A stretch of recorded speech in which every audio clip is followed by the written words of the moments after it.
Welcome back, relying on the Horde Evil, the shadow of absolute evil. The shadow of absolute evil had crossed the sea and now sought the chosen target, a dark elf named Talia.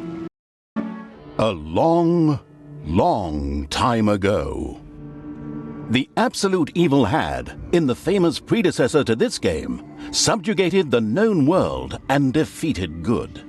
Now, in a world full of blackness and despair, it spent its days sipping cocktails from the skulls of its enemies and forging new plans over a grilled unicorn kebab. Unfortunately, there wasn't much left to forge.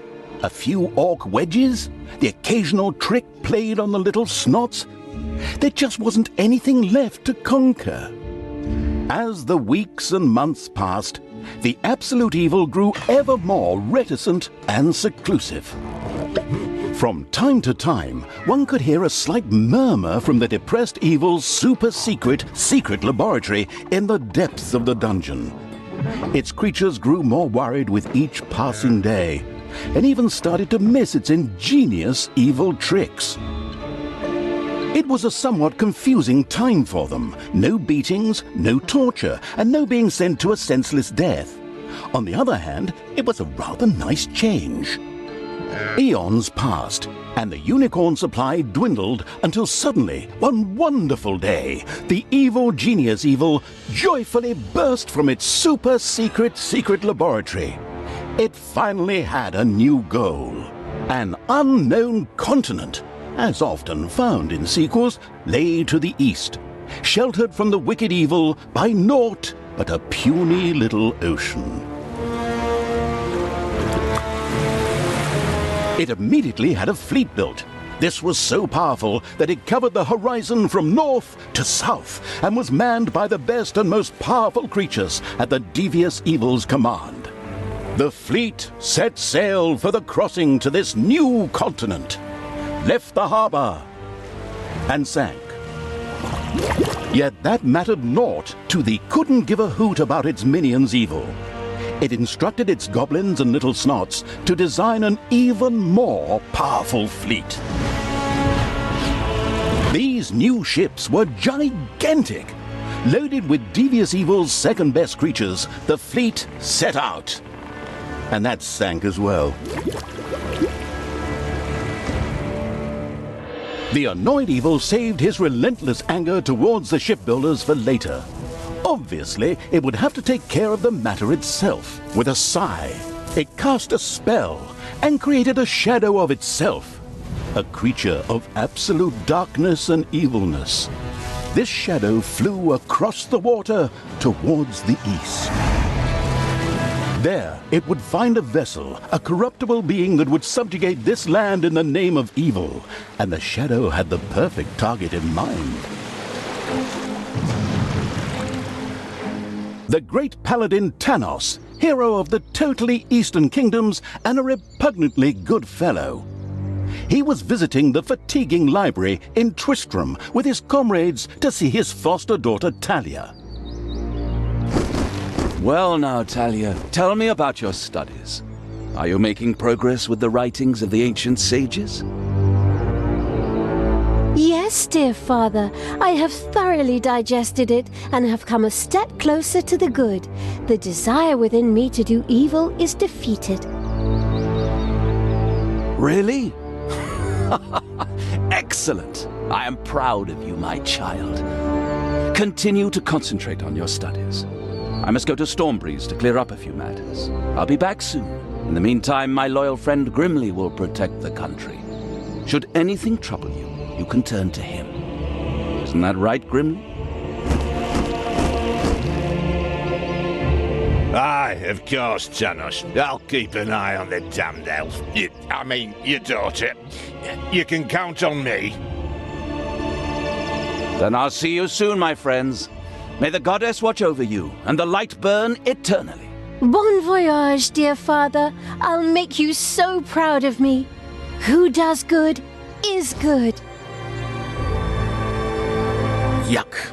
Disgusting phrases like that always leave such a nasty taste in my mouth. These abnormally good heroes, on the other hand, had no inkling of the malignity gathered to the south. One moment a herd of sheep was peacefully grazing, and the next moment, whomp! With a fulminant explosive effect that ate up half our special effects budget, the Shadow entered the world. His target, a dark elf caught between good and evil, was very close. As the shadow of the unspeakably evil moved through the world, all around it died. Plants withered. Animals perished. Sort of like a picnic with my family.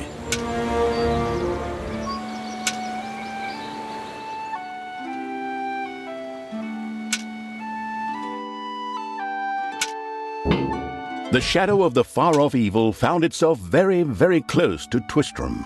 It could practically feel its target's presence. Take these lanterns, men, and let the light of the goddess shine, for the night is dark and full of terrors. And there's a pile of horse poo around here somewhere. I trod in it earlier. For the darkness! I mean, for the light! Sorry, I'm still in training. Yes, well, that is somewhat suboptimal. Naturally, the shadow of the almighty evil was an incredibly powerful creature. But, well, light was a bit of an issue. It would certainly be wise to stay out of the lantern light.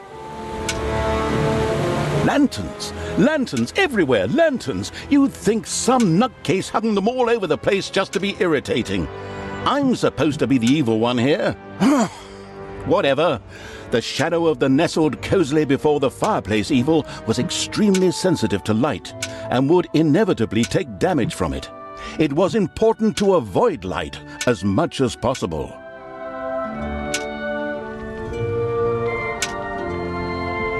The shadow reached the entrance to Twistram.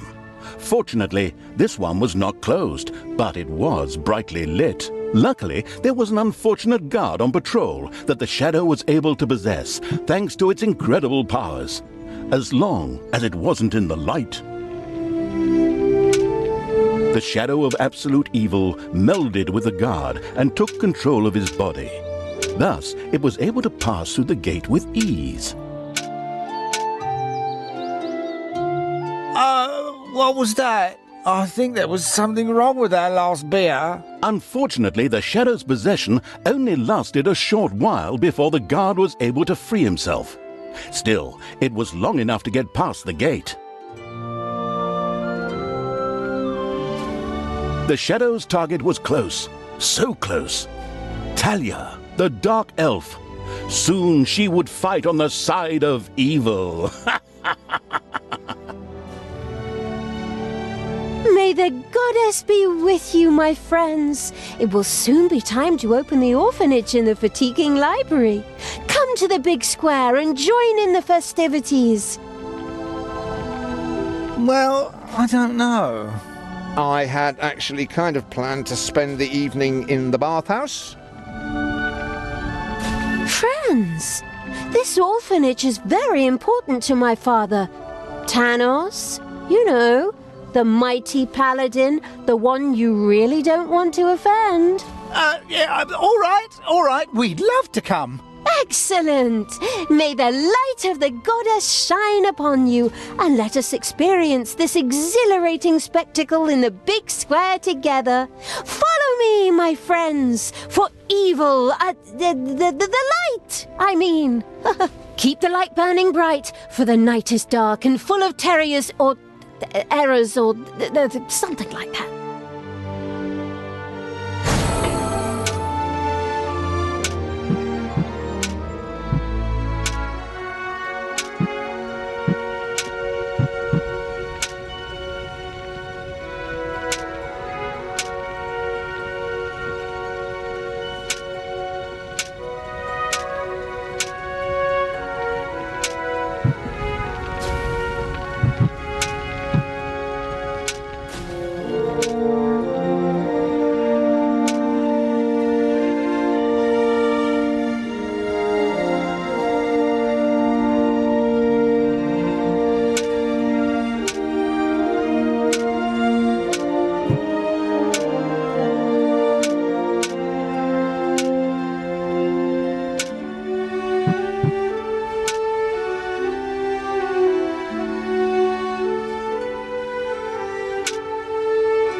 Stop holding the lantern in my face like that, boy. I am Grimly, king of the dwarves, and I am used to the cold, dark tunnels under the mountains. I have no need of any stupid lamp shining into me eyes. Now I'm stuck with that damned pointy-eared... my good friend Tanos' foster daughter. Curse him. A dark elf is a dark elf, and nothing will change that. The girl will always be tainted. Should have cut her ears off when I had the chance. Enough chit-chat, men. You stay here and secure the area. I have to go check my invention. Stay alert. I can feel something evil lurking in the area. And it's not just that damn pointy-eared...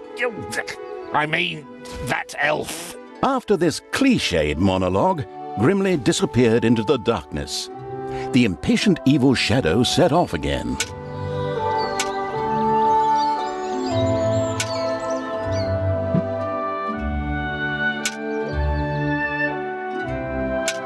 In the distance, one could hear the unbearably good bells of a church. They must be marking the opening of the orphanage in the fatiguing library. Heroes with lanterns began to stream in that direction.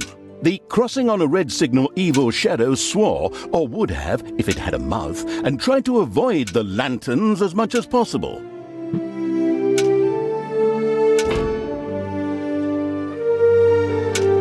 Open this orphanage in the fatiguing library for our goddess, and in the name of my father Tanos, I'm glad to see so many of you here of your own free will.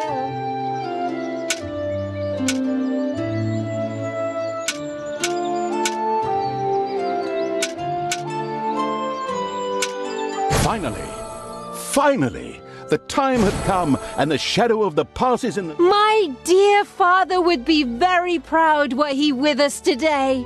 He would be overjoyed to see us give the young and the needy a place to live and thrive. That's why I'm happy to take this orphanage and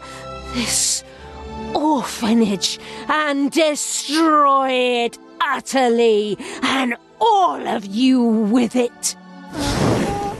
What did she say? Die! Like lambs to the slaughter!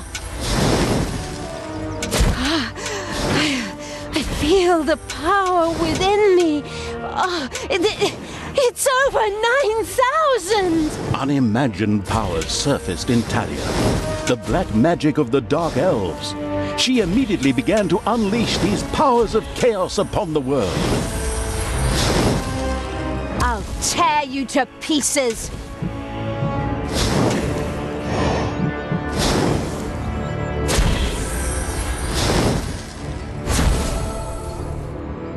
The Dark Elf raged through Twistrum's inexperienced guards. She thereby built up a tremendous inner energy, which she released into the world as a focus beam, while screaming, Kamehameha! Meanwhile, in the fatiguing library, they waited eagerly with coffee and cake for Talia to show up and open the new orphanage. The energy beam hit the cake with a resounding zap and reduced it to ashes. Oh yes, and the rest of the building and everyone inside it as well. The narcissistic evil patted itself on the shoulder for this. Or it would have, but the metal armor always made such a terrible clonking noise when it tried. But then again, that's what little snots are for. Obviously, the Dispatch Shadow had found a perfect vessel in the Dark Elf. Talia had already earned the title of Employee of the Month, with the utter destruction of the fatiguing library, as well as half of Twistrum. The destruction of an orphanage and the bombardment of innocent citizens with magic missiles immediately made her the minion-wasting evil's new favorite henchperson. Her evil deeds complete, Talia withdrew into the vaults beneath the ruins of the fatiguing library. There, between the slaughterhouse and Mad Archbishop Lazarus's apartments, she prepared to create something powerful in the name of the absolutely ultimately evil. A dungeon heart, the cornerstone of any dungeon's power. Far away, Paladin of Light and Talia's former mentor, Tanos, was on his way to the Empire's capital of Stormbreeze.